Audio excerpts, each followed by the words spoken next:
வெளிப்புற சடங்குகள், சட்டங்கள், மரபுகள் இவையெல்லாம் ஒரு மனிதனை ஓரளவுக்கு கட்டுப்படுத்தும். இதய தூய்மையே ஒரு மனிதனை உயர்த்தும்.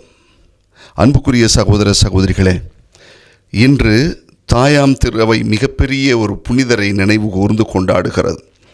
புனித ஜான் மரிய வியானி, அருட்தந்தையர்களினுடைய பங்கு தந்தையர்களின் பாதுகாவலர் என்று சொல்லப்பட்டவர்.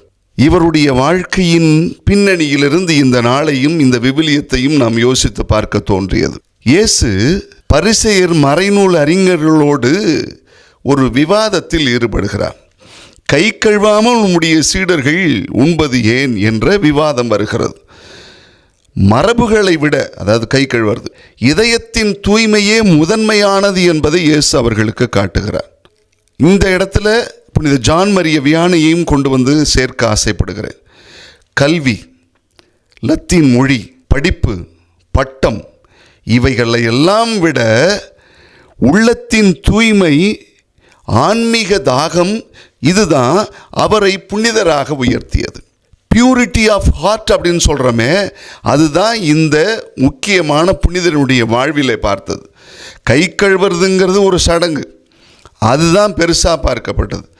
இவருடைய வாழ்வில் எந்த அளவுக்கு பிறருக்கு வழிகாட்டுதலை கொடுத்தார் என்றால், ஆயிரக்கணக்கான மைல்களுக்கு அப்பால் இருந்து இவரிடத்தில் ஆன்மீக வழிகாட்டுதலை பெறுவதற்காக வந்தவர்கள்.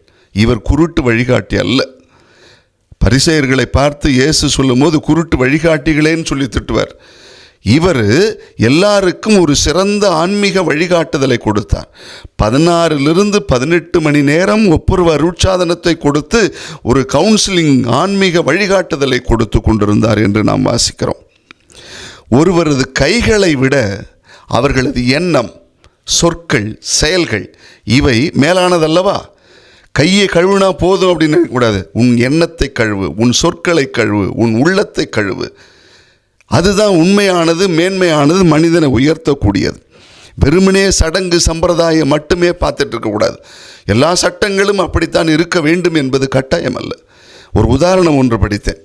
1930 பிரிட்டிஷ் அரசு என்ன சொல்கிறது, உப்பு சட்டம் என்று ஒன்று கொண்டு வந்தது. அப்படின்னா என்னன்னா, இந்தியாவில் உப்பு தயாரிக்கக்கூடாது.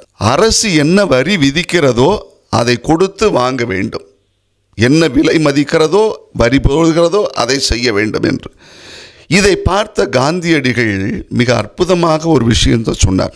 இயற்கை மனிதனுக்கு தந்த வரம், இலவச வரம் இது. ஏழைகளுக்கான ஒரு மிகப்பெரிய சொத்து அது. அதனால் இதை நீங்கள் அப்படி செய்யக்கூடாது அப்படின்னு சொல்லி, இதை எதிர்த்து அவர் செய்கிற காரியம் என்ன என்றால், ஏழையரின் வாழ்வுக்கு இது மிக மிக முக்கியமானது என்று நினைத்து குஜராத்தில் அவருடைய சபர்மதியிலிருந்து 240 மைல் தூரம் உள்ள தண்டி வரை நடைபயணம் மேற்கொள்கிறார்.